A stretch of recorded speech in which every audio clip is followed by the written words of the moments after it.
கேரள மாநிலம் மலப்புரத்தில் இளைஞரும் போலீசார் ஒருவரும் பொதுமக்கள் முன்னிலையில் மோதிக்கொண்ட வீடியோ இணையத்தில் வைரலாகி வருகிறது.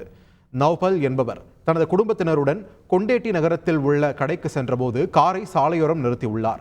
அவரது வாகனம் போக்குவரத்துக்கு இடையூறாக இருந்ததாக கூறி அங்கு பணியில் இருந்த போலீசார் நவ்பாலிடம் காரை அகற்றுமாறு கூறியுள்ளார். அப்போது இருவருக்கும் இடையே வாக்குவாதம் ஏற்பட்ட நிலையில் கைகலப்பாக மாறியது. இது தொடர்பாக போலீஸை தாக்கியதாக எழுந்த புகாரில் நவ்பால் கைது செய்யப்பட்டார்.